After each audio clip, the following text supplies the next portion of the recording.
Útgarða-Loki, Bitcoin illusion and the new trickster economy. The greatest illusions require the deepest strength to see through them. As Útgarða-Loki tells Thor, strength is not what it seemed. Quote, I shall tell you the truth. Now you are out of my castle, and if I live and I have a say, you shall never enter it again, and I will indeed never have let you in if I had known your strength beforehand. And you were very close to bringing us a great disaster. You see, I cast delusions on you, so that it was I who met you at first in the forest. And when you tried to untie the food bag, I had tied it with a magic wire, and you did not find out how to untie it. And when you drank from the horn and thought it slow to sink, I dare say that was a miracle I had not expected to be possible. The far end of the horn was submerged in the sea, but you did not see that. Now, when you come to the shore, you will see what kind of sip you drank from the sea. There is now a sandy beach where there used to be water. Excerpt from the saga of Thorstein, Viking son, translated from the Old Norse. Part of the legendary sagas of the North, likely composed in the 13th or 14th century. This scene mirrors motifs found in the prose Edda, notably the deceptions of Útgarða-Loki. End of quote. So I went to the Bitcoin conference in Vegas with one intention, to be a fly on the wall, since I was neither speaking nor volunteering. And I went last minute. I just wanted to feel the frequency in the room. I wanted to observe the behavior of individuals and institutions, and not only listen to what was said, but perceive the intention behind these words. Something I learned when I was training in Tai Chi Chuan. I brought some reflections. I understand that right now there's a crack in the matrix, and if we are really tuning into its frequency, we can see what's not working. And that's my quest right now. This is not financial advice, it's an observation of behavior, a way I read frequency, or as I call it, reading Bitcoin sentiment or wavelength. And an invitation if you use money, if you ever felt the system is rigged, or if you're simply curious to pay attention. You don't have to hodl Bitcoin to understand that the monetary landscape is shifting fast. And the more informed you are, the less likely you are to get played. I speak directly to people who may not be deep into the Bitcoin space yet. I want to explain why all this matters as an invitation to get curious and start stacking. The race is real. If you're already inside the space, you'll find information, astrological and psychological, here that helps contextualize what's unfolding. If you're just curious, this is for you too. Money makes the world go round. Whether we're saving in Bitcoin, metals, or debased currency or not, we're all part of the monetary system. And that system is broken and shifting at an accelerated pace. The more informed you are, the more grounded you'll be. The landscape is changing so fast, 2025 is not like 2020. This is a different terrain. The terrain is defining the future. If you ever thought about saving, about how to protect your energy, your labor, your value, your time, this is the moment to begin. And not just in any money, in HARD money, hard money. There is nothing stopping this train, as Lynn Alden says. Quote, for the next 10 years, we're going to be running very large fiscal deficits. So the only way to protect yourself from that situation is to own the highest quality scarce assets. Of course, the one we all like here is Bitcoin. Lynn Alden. End of quote. Tilin, tilin. Weapon or tool? From back in January, I tracked a major shift. Bitcoin's progressed sun would enter 0 degrees Aquarius in mid-March. Pluto has been hovering between 0 and 3 degrees, right there, conjunct the Sun and Jupiter, activating a new cycle of purpose. This is the sixth house in the natal or event chart, and it carries a very precise question. Is Bitcoin here to serve? If so, how? Pluto brings a total transformation of the narrative. It strips anything fake, and Jupiter in progression, conjunct the Sun, suggests that Bitcoin is becoming a vessel for a greater story. But that doesn't mean the story is benevolent. Progress Jupiter is in a balsamic phase to the North Node in Aquarius, meaning it is closing out an old philosophical arc and gestating something entirely new. But new doesn't always mean aligned. It's important to understand that the conjunctions between progressed Jupiter, the Sun, and transiting Pluto represent an implosion, death, and rebirth, realignment by force. At the same time, Saturn and Uranus are still very active in Bitcoin's natal chart. Saturn in the second house and Uranus in the eighth. These placements speak about shared and individual values, goods, resources, and yes, money. Saturn in Virgo suggests a need for precision, for integrity in what is held and claimed. Discernment and time wait for the ripe opportunity to invest in values. Uranus in Pisces suggests the risk of dissolution and confusion around boundaries and definitions, what this technology could bring and how close it is to its purpose. Or is it a delusional technology used against humankind? Thinking emoji. Earlier this year, transiting Saturn crossed over Bitcoin's natal Uranus. It also opposed Bitcoin's natal Saturn, a confrontation between structure and surrender, asking whether the foundational values still hold or whether they've been blurred by outside agendas. That created an emphasis on this dissolution, the dilution of value. Together, Saturn and Uranus form a native tension, structure versus disruption, containment versus innovation. That tension has been activated, and you'll see below why Tether now plays a major role in this structure. By the way, Bitcoin is not passive. It is the sum of all the individuals who are in relationship with it. Quote, so this is when Tether was only used for cryptocurrency trading. This is the pandemic, and this is basically the growth of USDT during the pandemic times. Because from being just a product used for cryptocurrency trading, it became the dollar for hundreds of millions of people. End of quote. Paolo Ardoino, Why Tether Loves Bitcoin, Bitcoin 2025 Conference, Las Vegas. End of quote.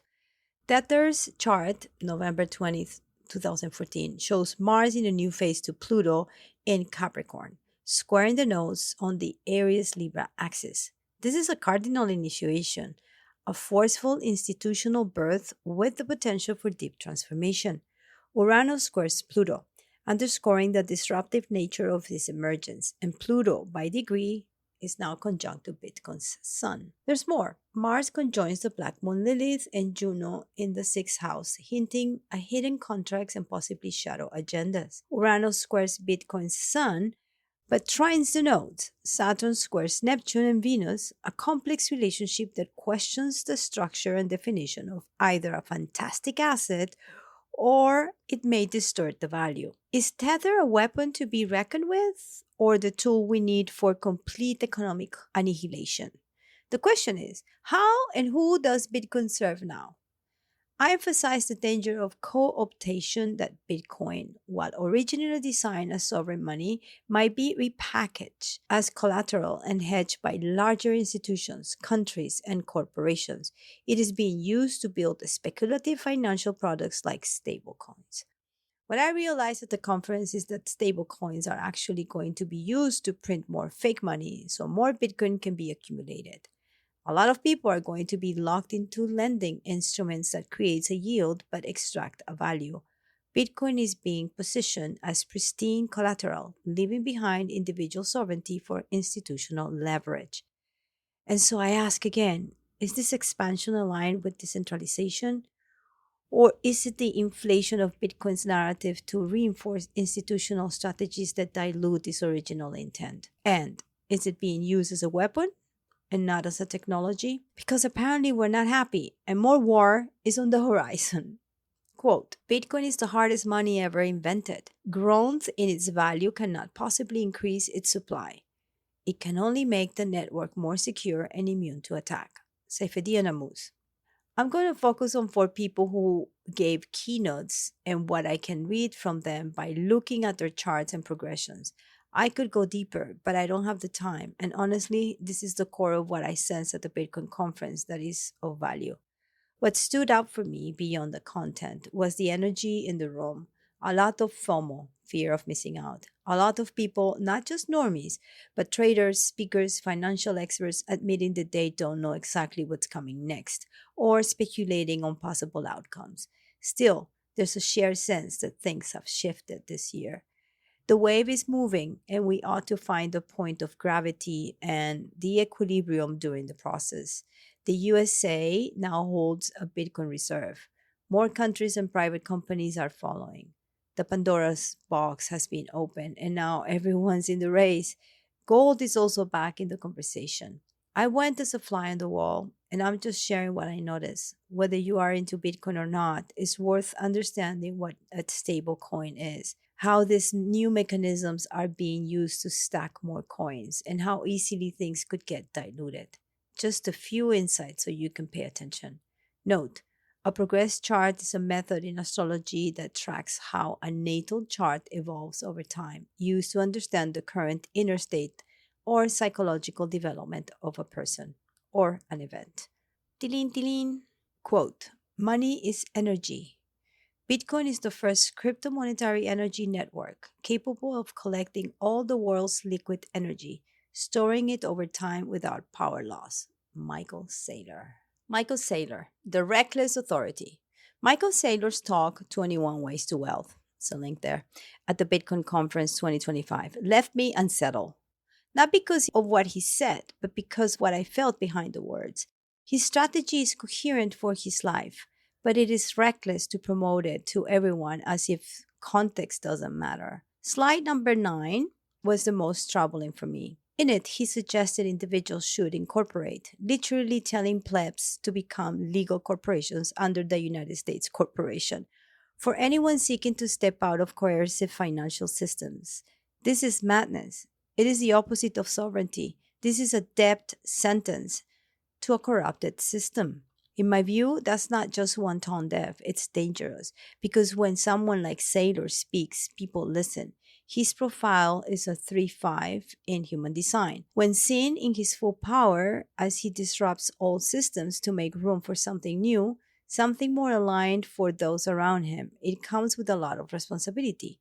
The fifth line, others project onto him their hopes, their fears, their vision of wealth and clarity. But Saylor doesn't speak from the ground. He speaks from the detached, almost disassociated place of privilege, powerful and unburdened by the practical risks that most people face. His genius might be unique, yet, is everyone prepared to try his tricks? He has the luxury to leverage Bitcoin as pristine collateral.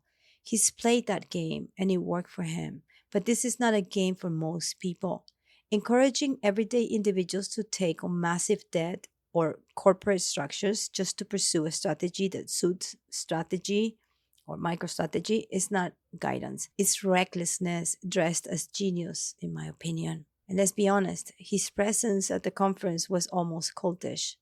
When he walked in, the atmosphere shifted. It was eerie. It reminded me how easily authority can be mistaken for wisdom.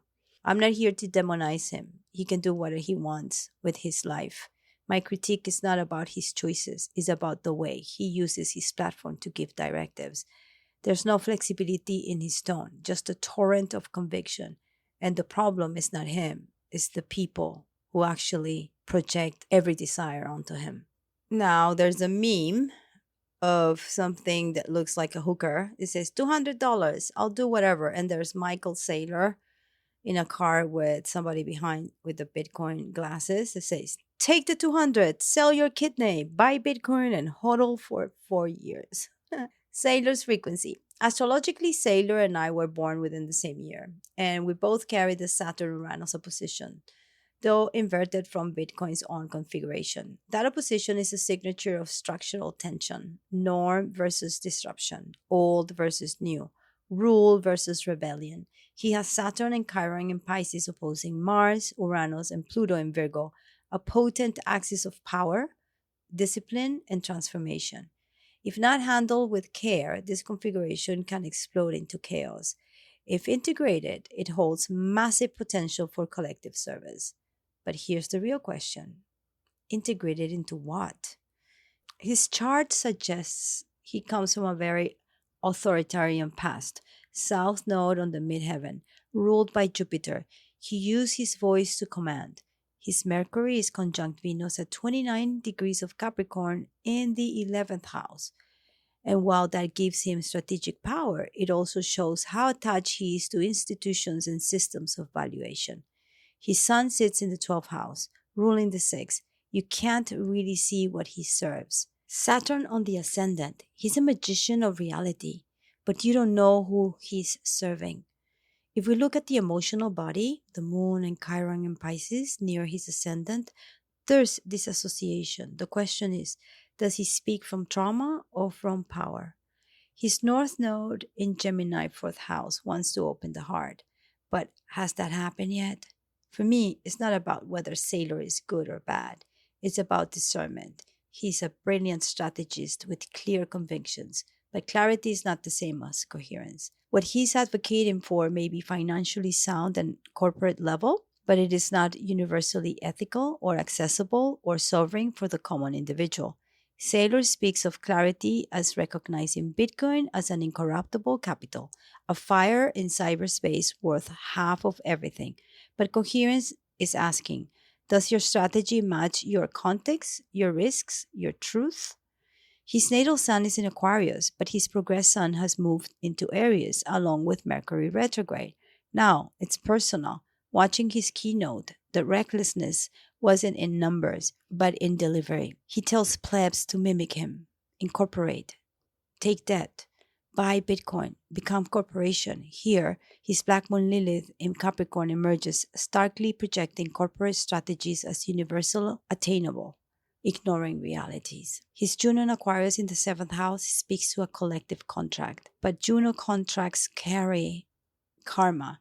With his progressed moon in Gemini, he navigates double narratives, message and mirror. Currently, transiting Sun conjunct his progressed moon amplifies his voice. Uranus transiting his progressed Jupiter in Taurus signals a radical redefinition of wealth, ideology turned material, security doctrines reshaped. His anti-vertex conjunct the progressed moon indicates fate pulling him into public narratives, yet his progressed Mars at 9 degrees of Virgo squares Gemini placements, skips step. His drive, anger, and methods, conjunct retrograde Uranus and Pluto, are potent but repressed. This is a turbulent energy as natal Saturn and Chiron in Pisces warn of potential deception, clarity that might not be pure at all. Not every pleb is authentic. Not every rebel is a visionary. Authority without embodiment is just command. So again, I ask, what is Sailor truly in service of? Tilin, tilin. Jack and Paolo, a marriage of convenience. Jack Mallor's keynote, The Holder's Dilemma, in contrast, brought nuance. He warned people not to over leverage. He didn't tell them to mimic him as he offered a service model, not a pyramid. The voice I want to give to the talk by Jack and Paolo separately is one of potential. Right now, what's being introduced is a lending system not directly from the US dollars, but through the purchase of short term treasury bonds. This creates a layer of abstraction, money being lent out, backed not by real dollars but by the debt instruments. The debt is what generates yield, and that yield is what underwrites the stability of these stable coins. So, what does stable really mean? The strike tether pairing looks like a solution as a financial instrument linking Bitcoin backed loans with fiat infrastructure. Paolo on one side with Tether, Jack on the other side with Strike. That's why I call it a marriage of convenience. It could work, but there is a risk. Let's pause for a moment on what backs these loans. Short-term treasury bonds. These are U.S. government-issued debt obligations that mature in under a year. When Tether buys these bonds, they collect the yield, the interest. This yield becomes the base reserve for the USDT token, which is then used by users to acquire Bitcoin. So it is not stable money, it's stabilized debt. There's a difference. As Bitcoin becomes the aim, Tether becomes a tool, the dollar becomes the vehicle, and the user becomes the one holding all the risk. Malers insists that their model avoids rehypothecation, a term that refers to the reuse or relending of collateral. But after the conference, a thread emerged on X, including a post by Bitcoin Cartoons, see link here, showing that Strike's terms of service still include that clause. Jack responded, saying that while the technical language is there, no partners will reuse or relend collateral, and this legalese is just a protection. That is not nothing, yet it's not exactly clarity either. So, this product recently unveiled has been hyped as a solution. But if I were you and you were thinking about lending, I would be very careful. Don't jump first. While everyone is in a FOMO mode, there are serious questions that still haven't been answered. This is Saturn in Virgo speaking, discernment and responsibility. Who do you want to owe money to? How do you want to hold your values? Are you going to let them dissolve into nothing just because you're so greedy? Jack Mallers was born in April 1990. He's a millennial, and he carries that signature. As an Aries sun, he knows how to initiate. But what's compelling is that the ruler of that sun, Mars, is conjunct his North Node in Aquarius. He's totally initiating a new way of leading through technology. His Venus is in Aquarius, so what he values is that technology. Right now, Pluto is squaring his progressed moon in Scorpio. That tells me he feels the weight. He knows the responsibility of this moment. Pallas Athena in Taurus allows him to read between the codes. Jupiter and Sirius in Cancer expand his need for emotional security and financial protection. He wants to build a space where he can thrive. Saturn in Capricorn tells us he's building slowly. He's serious about foundations. His progressed moon at 1 degree of Scorpio is currently being squared by transiting Pluto, and he's about to have a Jupiter return. This is a real moment of responsibility for him. Tilin, tilin. Paolo Ardoino opened his keynote called Why Tethered Loves Bitcoin with anime metaphors and ended with sovereignty slogans. But between the memes and applause, he laid bare Tether scale 100,000 BTC, 50 tons of gold, 120 billion in US treasuries, and 420 million users, many treating USDT as a savings account in collapsing economies.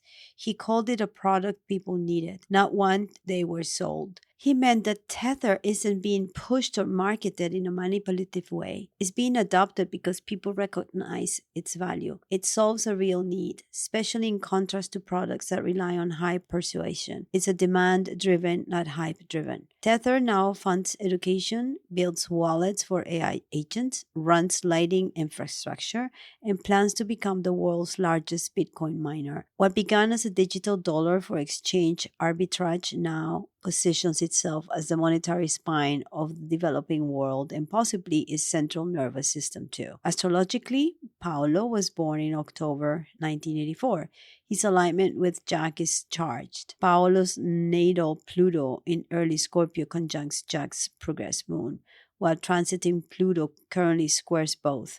This is a pressure from all sides. Jack is emotionally maturing under intense forces, both from within and from Paolo's gravitational pull. At the same time, transiting Pluto is squaring Jack's natal nodes and Mars, forcing a reckoning with direction and will.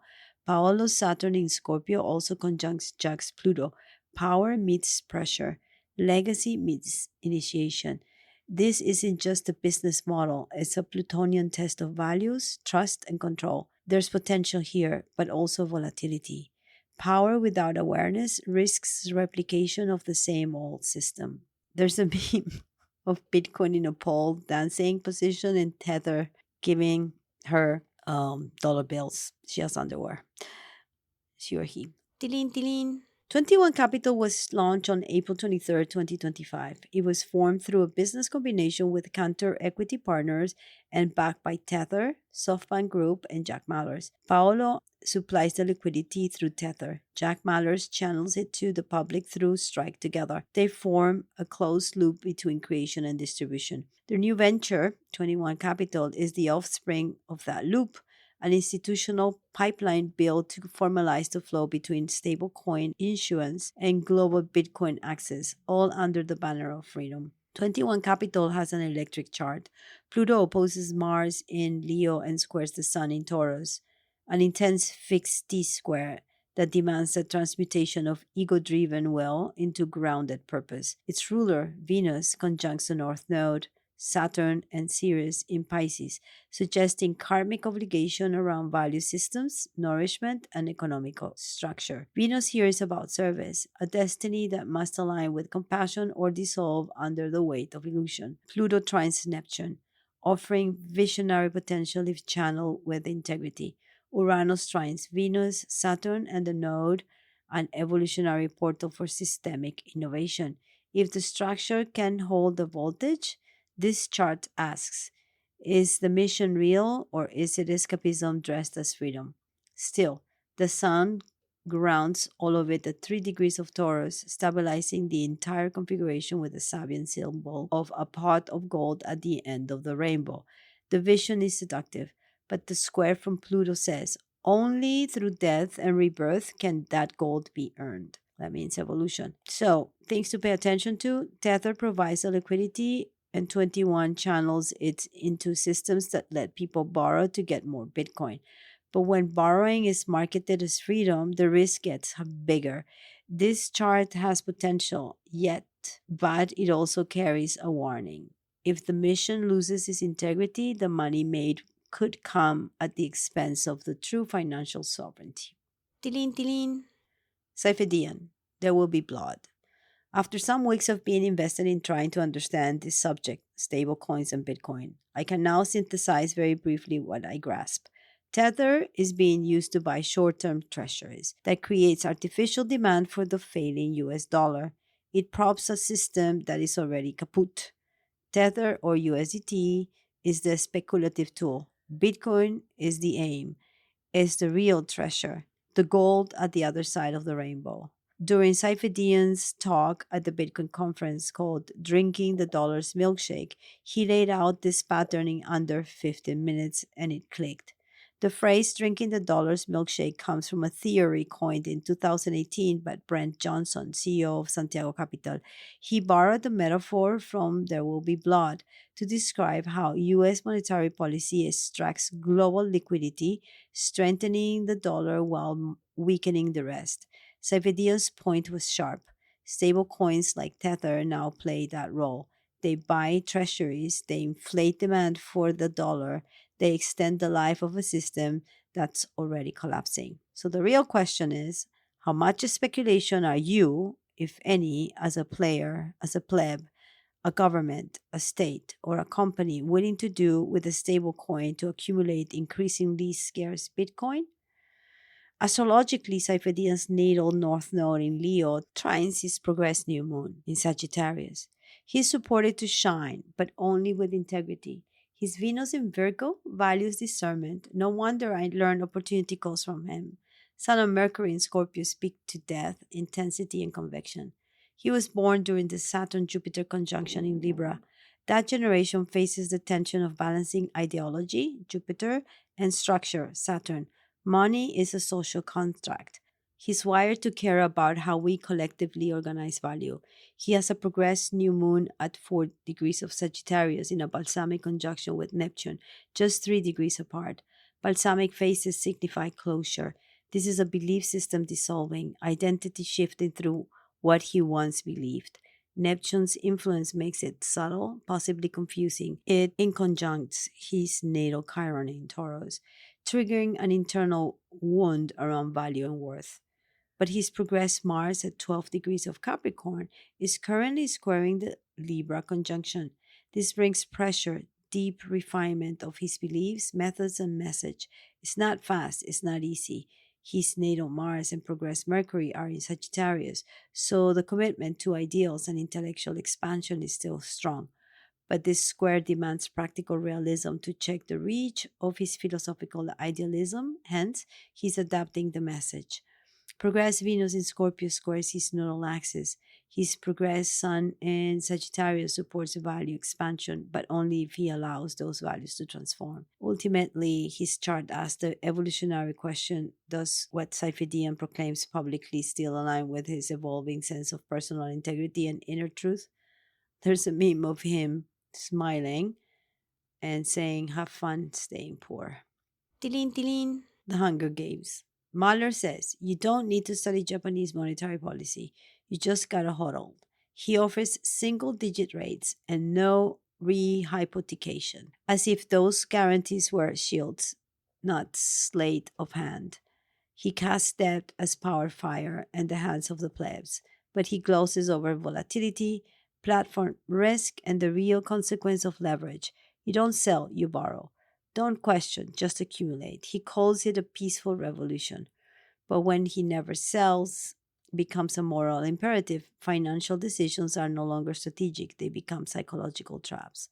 Sailor presents his 21 Ways to Wealth as a gospel for adoring fans who cheer endlessly as he steps on stage. Who are these people for real?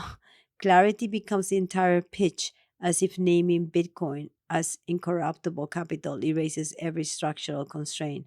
Conviction for him is a substitute for discernment.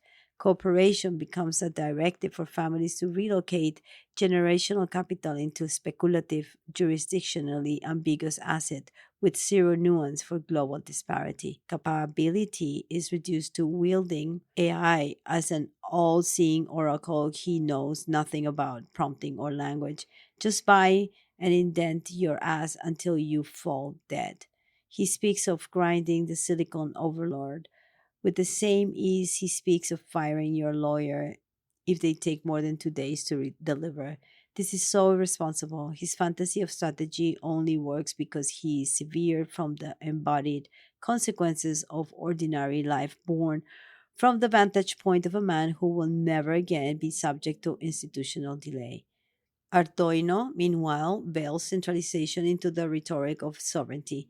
Tether is now a saving account for 420 million people. It holds over 100,000 BTC and controls a massive share of the mining structure. He calls gold natural Bitcoin, proposes peer to peer AI agents backed by USDT, and positions Tether as both reserve and liberator.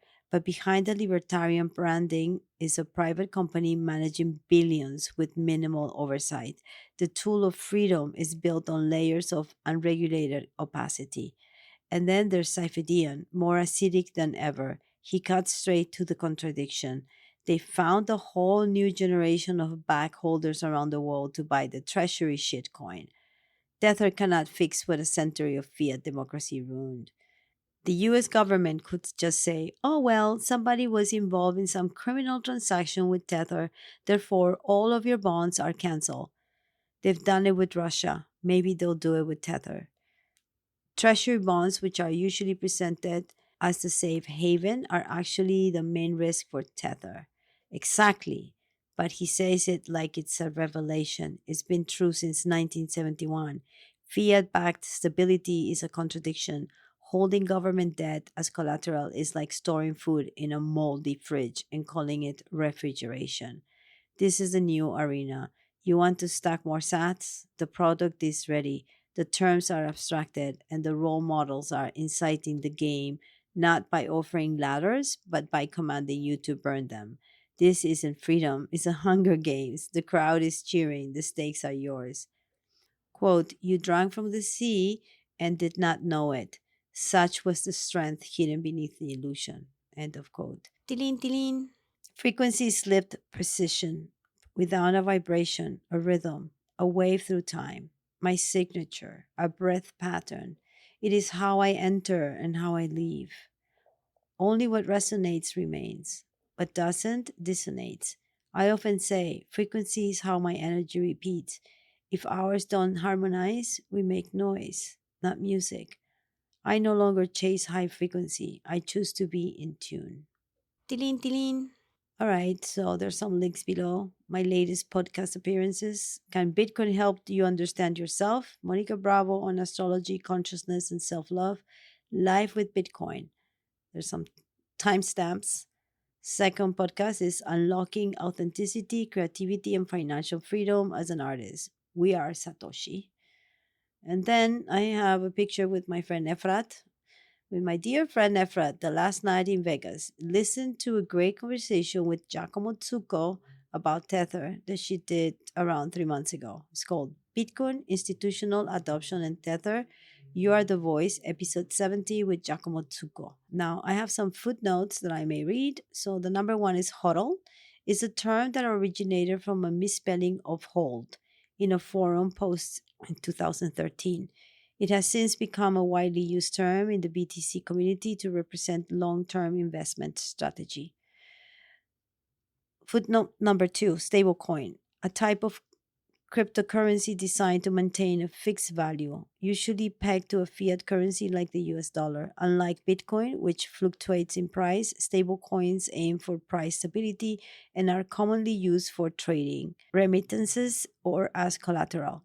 Their stability depends on how they're backed by fiat reserves, assets, or algorithms, and not all are transparent or fully regulated. Tether USDT is the most widely used stablecoin. Launched in 2014, it is pegged to the US dollar and backed primarily by short term US treasuries.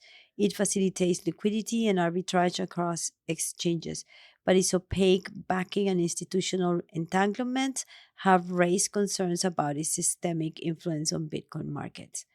Number three, Michael Saylor is a 3-5 profile in human design. He's curious, resilient, adaptive. He holds a deep capacity to thrive. He's a visionary and will change the way others see the world. A well of knowledge, he acquires his wisdom through lived experimentation. When called upon, Saylor brings a new lens, offering humanity a better way, one that brings more ease into our lives. He's influential, a natural leader ahead of his time. Saylor is the executive chairman of MicroStrategy, a former tech CEO turned Bitcoin maximalist who redefined corporate treasury strategy. Number four, Jack Mallers is the CEO of Strike, known for integrating Bitcoin payments into everyday financial systems with a bold, youthful intensity. Five, Paolo Ardoino is the CTO of Tether, shaping the infrastructure behind the world's most used stablecoin. Last but not least, Saifedean Ammous is the author of the Bitcoin Standard, advocating for Bitcoin as hard money grounded in Austrian economics. I attend his weekly online seminars on Austrian economics since May 2023. Have a great week.